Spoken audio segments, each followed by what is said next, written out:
Welcome back to the channel. It has been, well, quite a long time since we last visited the universe of Berserk.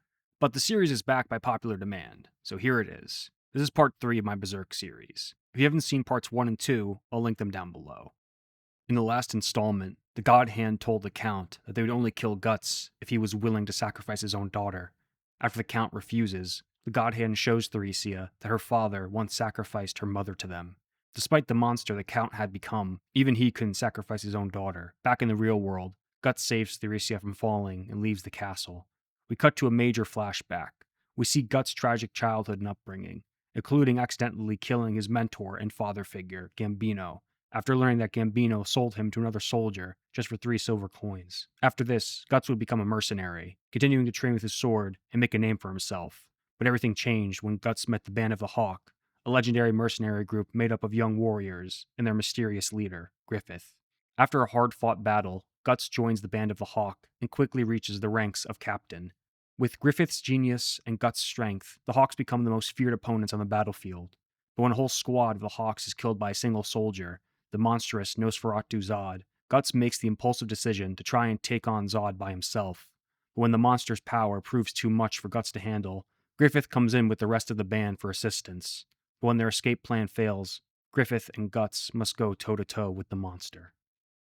Nosferatu Zodd, Chapter 4. Things are looking dire as the beastly Nosferatu Zodd towers over the duo.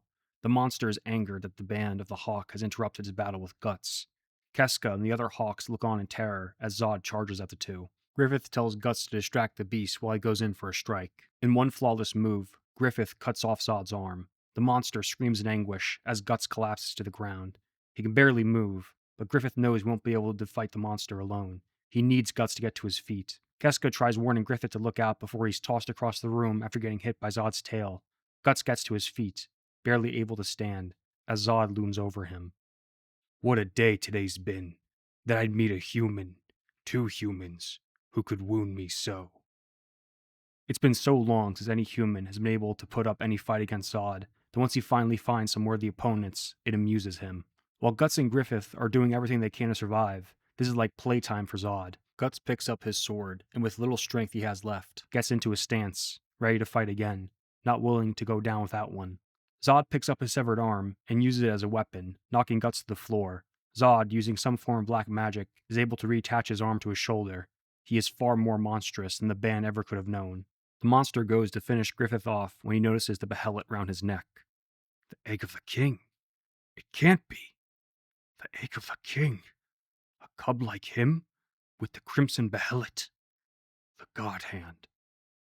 Zodd thinks this must be some kind of ploy and decides to retreat. He tells Guts that their battle isn't over, and he'll be seeing him again. The beast grows wings like a great dragon and flies away. Casca runs over to Griffith's body. With tears rolling down her face, she tells Guts that this was all his fault. If Griffith had never gone back for him, he would have never gotten hurt. Master of the Sword, Chapter 1. It's been a few days since the band encountered the beast. The duo is still recovering from their injuries. Casca is still giving Guts the cold shoulder. Deep down, he really does feel guilty for Griffith getting hurt. He knows it was all his fault. He knew his men were getting slaughtered one by one, and instead of waiting for reinforcements, he went in by himself. Judo tells Guts it wasn't his fault, that Casca was just upset when she said that. But Guts knows that isn't true. Griffith, who is still recovering, is visited by various officials and bishops throughout Midland, all seeking to claim him as a valuable asset. Guts intends on seeing Griffith no matter what, but is accosted by Casca. She tells Guts he needs to wait until the officials are away, but Guts, still determined to do whatever he wants, ignores her advice and throws the guards out of the way. Casca, tired of Guts' insolence, punches him in the face. Guts is pissed. But when he looks up, he finds Casca holding back tears. She asks Guts why he always has to be this way. What is it that Griffith sees in him? Why does he even bother? Guts decides it isn't worth the fight and says he'll be back later.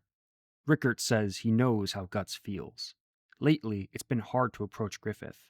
It's like he's drifted from the Hawks, keeping his eyes on his dreams of having his own kingdom, no matter the cost. Guts isolates himself and practices his sword swings. Casca's words play in his head like a broken record. Maybe she's right. Maybe Guts is only here for a fight, not his men. To Guts' surprise, Griffith is already out of bed. He heard that Guts had tried to visit him while the officials were there. He says that while he doesn't enjoy having to pander to them, it's necessary to gain status in the kingdom. After Zodd threw Griffith across the labyrinth, he lost consciousness. He doesn't remember how he made it out alive. Guts tells him it was the necklace, the behelit. Zodd knew what it was, and it terrified him. Master of the Sword, Chapter 2. The king comes to congratulate Griffith, while some within the kingdom don't like the Hawks, seeing them as nothing but brutes and commoners. The king sees them as a valuable asset. This is where Griffith meets the king's daughter, Princess Charlotte, who is quite smitten with Griffith. As the king makes his exit, Griffith catches Charlotte from falling. The king's brother, General Julius, slaps Griffith across the face for daring to touch the princess. Guts is ready to defend his friend, but Griffith diffuses the situation by apologizing for his rudeness. Griffith and Princess Charlotte lock eyes, and it's clear to all that she likes him. The rumor around the castle is that the king might make Griffith a count due to his merit on the battlefield. This angers General Julius, who sees Griffith as nothing but a commoner. To make matters worse, Julius hears that in the upcoming autumn hunt, the band of the Hawks will be given the duty of guarding the king instead of his white dragons. If Griffith continues to gain favor with the king, he may even become a general one day, the same rank as Julius. He cannot let this happen. Julius and Minister Foss devise a plan to kill Griffith during the autumn hunt and make it appear as an accident. Assassin, Chapter 1. During the autumn hunt, Guts complains about having to guard the king while the other officials goof around. Quarkus lays into him, calling him a mindless brute. The autumn hunt is a great privilege, especially for a bunch of commoners like the Hawks. This can be their ticket off the battlefield and into official affairs. Guts and Casca look on in the distance to see Griffith sucking up to the princess. They don't like it, but they understand it's necessary. Meanwhile, General Julius tells his assassin to wait until Griffith is alone, and then they can kill him. Suddenly, a wild hog runs out from a bush, causing Charlotte's horse to lose control. Griffith chases after the princess, and Julius sees this as an opportunity. As Griffith comforts a shaken-up Charlotte by the ravine, a rogue arrow hits him in the chest. Assassin, Chapter 2. The Hawks run to Griffith's aid as he collapses in the water. Enraged, Guts asks Charlotte where the arrow came from, but she's too shaken up to answer. Casca is distraught, holding Griffith in her arms, but he places his hand on her cheek and tells her not to worry. The arrow hit Griffith's behelit, acting as a shield. This is the second time now the behelit has saved Griffith's life. He says that the arrow was laced with a strong poison. This is no accident. Someone was trying to kill him. Guts says he's going to survey the area to find the assassin, but Griffith already has an idea who it was. Julius is furious. The rumor around the castle is that the arrow was trying to hit the princess, and Griffith saved her. In an attempt to kill him, Julius has only given Griffith more favor in the kingdom. He's worried that Griffith might find out it was him behind the assassination. Later that night, Griffith summons Guts to his quarters. Assassin, Chapter 3. Griffith says he needs Guts to kill General Julius. Griffith was able to track down the poison from the arrow. It's an extremely rare type of poison that would be hard for a commoner to come across. He asked around and found out that the only person who had recently purchased this poison was a bowman within General Julius's White Dragon army. Griffith paid off a maid to investigate the bowman, and she saw him leave the general's quarters late at night. Later, Guts goes to kill Julius. He finds him sparring with some kid in the court. He's really laying into him, showing him no mercy. This child is Julius's son. He's trying to make him strong, so he can one day take his father's place as general of the White Dragons. Seeing this brings back memories of Gambino. He was hard on Guts too, but he was the closest thing Guts ever knew to a father. Later, when Julius is stewing over the failed assassination, Guts appears out of the shadows and takes out his sword. Julius tries to defend himself, but he's no match for his assassin. Guts cuts Julius across his abdomen. As Julius lies dying in a pool of his own blood, someone comes through the door. Without a second guess, Guts stabs the intruder through the chest. Once in the light, we see that it was Julius's young son. Assassin, Chapter 4. Guts didn't mean to kill the young boy, but it's too late. There's nothing he could do. He stands there, shocked at what he's done. He doesn't even notice the guard sneaking up behind him. He can't leave any witnesses alive. He grabs his greatsword and slashes his way through the guards. Word has gotten around the castle that someone has killed the general and his son, but they don't know who it was. Guts narrowly escapes the White Dragons by hiding in the sewers. He has a vision of him training with Gambino as a young child. Suddenly, the great monster towers over the two. The beast cuts Gambino's head off and stabs Guts through the chest. Suddenly, the monster's face starts to morph. He looks like Guts. Guts feels like a monster for what he has done. He never wanted to kill a child. He needs to find Griffith and tell him what happened. Precious thing. The king is hosting a ball in his palace. Griffith and the princess are outside getting to know each other. Guts tries to get over to them, but he's stopped by Casca. She tells him not to embarrass Griffith. As much as Casca doesn't like it, she knows how important it is for Griffith to get close to the princess. She can be his ticket into royalty. Casca sees how cut up Guts is and patches him up. As much as he doesn't like Guts, he's still one of the Hawks. Meanwhile, Griffith tells the princess what it means to dream. Charlotte is amazed by Griffith's intelligence and charm. She can see how he's able to make it so far in life. He was able to charm all his friends to be his soldiers. Griffith says that while the Hawks are good soldiers, they are not his friends. To be his friend, you need to be Griffith's equal. Their talk is interrupted when one of the king's maids tells the princess that her uncle and cousin have been found dead. Griffith can't help but grow a sinister little smile when he hears the news. Casca, hearing this, realizes how Guts got his injuries. Departure for the front. Minister Foss, the one who gave Julius the idea to kill Griffith in the first place, knows that Griffith must have been the one behind the general's assassination. He tries tricking him into admitting it, but gets nothing. The band of the Hawk are getting ready to set off on a war campaign. Thanks to their help, the war in Midland may finally be coming to an end. Griffith visits Princess Charlotte before he sets out. The princess gifts Griffith with a warrior pendant given to her by her mother. Charlotte has a matching one. Griffith says that he cannot accept the gift, for the value is too great, so he'll return it to her once he gets back from the campaign. After Griffith sets out on his journey, the princess is accosted by her mother, the queen. She's furious that Charlotte would give an item belonging to royalty to a commoner like Griffith. The band set out on their campaign. Guts thinks about what Griffith told Charlotte, about friends. Is it possible that Griffith really sees Guts as his equal? Engagement. On the battlefield, the band of the Hawk are second to none. They are the fiercest warriors Midland has ever seen. They hack and slash their opponents like butter. Everything's going smoothly. That is, until Casca is knocked off her horse. She's confronted by a mighty knight named Adon, leader of the Blue Whale Knight Corps. So, you're her, the only woman who commands 1,000 of the band of the Hawk. Adon says he can't stomach a woman pretending to be a knight. It makes him sick. He considers Casca to be a disgrace to the battlefield. After all, men are far stronger than women, so who is this little girl thinking she can go toe-to-toe with the great Adon? The great knight says Casca must have gotten her rank by sleeping her way to the top. This remark infuriates Casca. She charges at Adon with her sword held high. Adon knocks her helmet off with his great trident and knocks her off her horse. Casca is letting her emotions get the best of her. She isn't herself, and right now, she needs to snap out of it, or she's a dead woman. The battlefield is the sacred ground of men. I, Adon, the head of the Blue Whale Knight Corps, shall teach you the folly of fidelity in setting foot upon it. Adon unleashes a speed attack with his trident. Casca is able to hold him off for a while, but she feels her strength slipping. Some of her squad see Casca struggling and rush to help her. She tries to warn them to stay away, but it's too late. Adon slaughters them all with one mighty blow. Casca swears revenge for her men, but there's nothing she can do. Adon has her pinned. He says that he will give her a chance to live as long as she agrees to become his army's harlot. Casca, not willing to swallow her pride, tells Adon to go to hell. Now angered, the great knight swings his trident with all his force. Luckily for Casca, Guts comes in at the very last moment to make the save. Guts knows something's off with Casca and tells her to snap out of it. Casca, Chapter 1. Adon tries using his rock-cutting whirlwind, but Guts counters the attack and cuts through his helmet. Guts swings again and knocks Adon off his horse while cutting half his face off. The rest of the band stand amazed at Guts' power. He was able to take Adon down with just 2 swings. Casca collapses on the field. They're standing near a cliff, and Guts reaches out to stop her from falling. Adon, just barely alive, grabs his crossbow and shoots Guts in his side, causing both of them to fall off the cliff.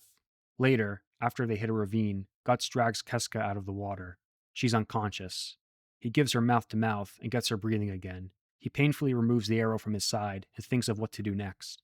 Casca is running a fever, so Guts decides to hide out in a cave until they can move again. Back on the battlefield, the Hawks question whether the duo could have survived the fall. Griffith wants to find them, but he isn't sure if he can afford to send any troops out. Back in the cave, Guts tries to think of what to do next. It's freezing, but if he starts a fire, the enemy can find them.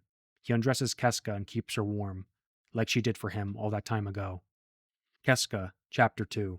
It's the next morning. Casca doesn't remember anything after they fell from the cliff. When she notices her clothes are missing, she punches Guts in the head. He tells her she should be a lot more thankful, considering he's the reason she's still alive. He says if Casca wasn't a girl, he would knock her out. This brings her back to the battle, and back to what Adon said about her being a disgrace. Casca says she wasn't born a woman because she wanted to be. She starts breaking down. She says that Guts was the only one she didn't want to save her. He asks Casca why she joined the Hawks to begin with, and she says it was because of Griffith. Casca grew up in a poor village near a mountain ravine. She often went days without food. Her village was often ravaged by bandits for whatever little resources they had. It was brutal. People did whatever they needed to survive. One day, a nobleman passed through her village. Her parents sold Casca off to the nobleman to be made into a castle maid. They didn't want to sell her, but they were starving. En route to the castle, the nobleman attempts to assault Casca. He drags her out of the carriage and pins her to the ground. But before he can do anything, Griffith appears out of nowhere and cuts the nobleman's ear off. When Casca first saw Griffith with her own eyes, he looked so magnificent that she thought he was an angel sent by God. But Griffith wasn't there to save Casca. He wants her to make a choice.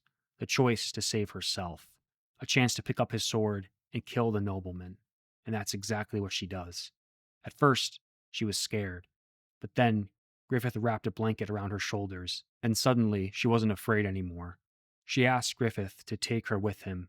He tells her that whether she goes with him or not, it's all up to her. Casca, Chapter 3. Everything changed that day. How I thought. How I lived. Everything. From a life continually endured, to a life of fighting to succeed. The paltry dining table by the fire, with my family around, became a glorious battlefield, a joint by death and blood. Since that day, the day I met Griffith, I, even now, feel like it's been one long dream. Casca idolized Griffith. He was like a saint to her, almost superhuman. Back then, the Band of the Hawk were a ragtag band of commoners. Every victory on the battlefield was a miracle. But with Griffith as their leader, they became more than just common bandits. They were an army. Over time, Casca carved out a life for herself as a soldier. She recounts the time the band got involved with a certain feudal lord's dispute. The lord was a wealthy man, a man involved in foreign affairs. There were certain rumors about this lord, rumors about his perversities, particularly involving children. This sent chills down Casca's spine, but just one touch from Griffith and everything was okay again. There was a little boy who had joined the Hawks. He wanted to be a knight, but in one unfortunate skirmish, the boy died. They didn't even know his name. There was no one to remember him. No one except Griffith. He remembered how the boy would look at him, just like he was the hero of some story. He admired him. Griffith wondered if his dream caused the boy's death. After that day, Casca started viewing Griffith differently. But then, upon returning to the castle, she found Griffith had sold himself to the perverted lord. She couldn't believe what she had seen. She didn't want to believe it. The next morning, Casca was walking by the river and saw Griffith bathing. She confronted him about selling his body to the lord. He said he did it for money. He prostituted himself. It's expensive to run a militia. The Band of the Hawks are growing, and Griffith needed more money for his army. This dream Griffith has, this dream of dominating the world, of becoming a king, it isn't some faraway fantasy for him. It's real, and he is willing to do anything for that dream. Casca thinks Griffith feels guilty, like he's punishing himself, but he says he feels no guilt for his comrades who have fallen in battle. After all, they chose to fight. But Griffith is still the leader of the Hawks, and as the leader, he must do whatever he can for his men. As for the dead, there's only one thing he can do for them: win, no matter the cost. Griffith starts digging his nails into his arms as he thinks of what the Lord did to him. He doesn't regret any of the lives lost on the battlefield. He knows his dream is one soaked with blood. He's accepted that already. But that doesn't mean it won't leave scars. Deep, unforgiving scars. Casca puts her arms around Griffith, begging him to stop hurting himself. When Casca looks back into his eyes, they fill her with sadness. But no matter what Griffith had to do that night, Casca wanted to be by his side. She wants to see his dreams come true. She wants to be his sword. Prepared for Death, Chapter 1.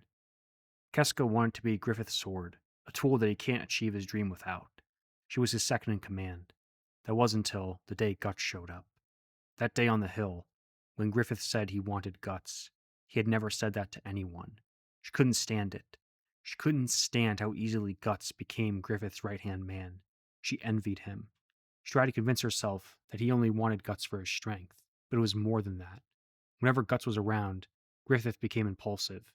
She says Griffith relies on him, but he's too selfish to see it. This is why Casca hates Guts. It's because of his selfishness. It infuriates her. That selfishness has almost gotten Griffith killed, and if that ever happened, Casca would have nothing left. She starts berating him when they hear voices off in the distance. Adon put a bounty on both of them. There's a big cash reward for anyone who finds them alive. They can't stay in the cave. Guts says they need to move out as soon as the sun comes up. The next morning, they suit up and try to regroup with the Hawks. Casca collapses from exhaustion, still not 100% after her fever. But after Guts goads her on, she gets up and says they need to move. Out of the corner of his eye, Guts sees an arrow coming right for Casca. He pushes her out of the way and readies his sword. Within moments, they're surrounded. Just when things look like they can't get any worse, Adon appears out of the crowd. He says he isn't letting them go that easy. Adon commands his men to take them. Guts can hold them off with his greatsword, but there are still a lot of troops. He can't take them all on by himself. Casca is able to fight off some men, but she's still weakened. Right now, things are looking very bad for the duo. Prepared for Death, Chapter 2. The duo are fighting off the soldiers. Despite their hatred for each other, they do make a good team. Adon grows tired of watching his men get slaughtered and decides to send in Samson, his giant, and his little brother. Samson comes in with a giant swing of his flail. They get out of the way, but his flail smashes into the ground with such great force that it's like an earthquake. Casca knows she doesn't have the strength in her body to fight Samson. It's all up to Guts to get them out of this mess. Samson goes for another swing, but Guts deflects it. Enraged, Samson hits Guts with everything he has. Incredibly, Guts is able to deflect each and every strike. Adon can't believe it, but Casca knows something's wrong. Guts could go for a killing blow, but all he's doing is defending. That's when she notices that Guts is injured. It was from the arrow he got hit with while trying to catch her. Guts isn't going to be able to keep up with Samson for long. He tells Casca that he's going to buy her some time to hightail it through the forest. As Samson goes for another hit, Guts surprises him with an attack. He breaks through Samson's defense and cuts through his helmet. Guts tells Casca to get moving, but she's frozen in place. She refuses to run off alone and leave Guts by himself. Adon commands his men to open fire on Casca. But just before the arrows can hit her, at the last second, Guts jumps in front of her, blocking the arrows with his armor. During the volley, one of the arrows pierced Guts through the chest. This is it. No more escape plan now. They have to stand and fight. Guts tells Casca to go, to run off to Griffith and be his sword. Prepared for Death, Chapter 3. As much as she doesn't want to, Casca runs away and swears that she will come back with help. Adon tells his men to stop Casca, but Guts isn't going to let them get near her. He slashes his way through the soldiers, one by one. They all fall to Guts' incredible swordsmanship. His sword is starting to get dull, but that isn't a problem. His sword is 3 times thicker than a regular one. With the force he swings it with, it's like getting hit by a wrecking ball. Adon's men are starting to get scared. They know Guts is strong, but when Adon says he'll give the person 5 times the initial bounty who takes him down, they throw caution to the wind and go in for the attack. While running through the woods, Casca's ambushed by a mercenary. He must have followed her from the battle. She kills him midair, but before she gets a chance to think, another merc comes rushing at her from behind. She kicks him in the mouth, but before she knows it, she's being chased by a whole squad of them. We can see Guts is still working his way through Adon's army. They stand no match for his sword and power, but he knows he can't go on like this forever. While Guts cuts his way through the soldiers, a stray arrow almost takes him out, but he's able to block it with his hand. With only one good hand left, Guts comes face to face with the entire army. Things are looking bleak, and they aren't looking much better for Casca. She's a cunning warrior, but she's running on nothing but fumes. Pretty soon she's pinned down by a soldier in giant armor. They threaten to assault her. She feels so powerless, like she did that day with the nobleman, before Griffith showed up. She remembers what Guts said about being Griffith's sword. She can't die here. Not now. She refuses. She can't let Griffith down. She grabs a stick and stabs the merc in the eye. Casca goes for her sword, but there are still a lot of enemies left. This is going to be a hard fight, But before she knows it, a volley of arrows comes flying through the air right into the mercenaries. It's the Hawks. And this will conclude this installment of Berserk.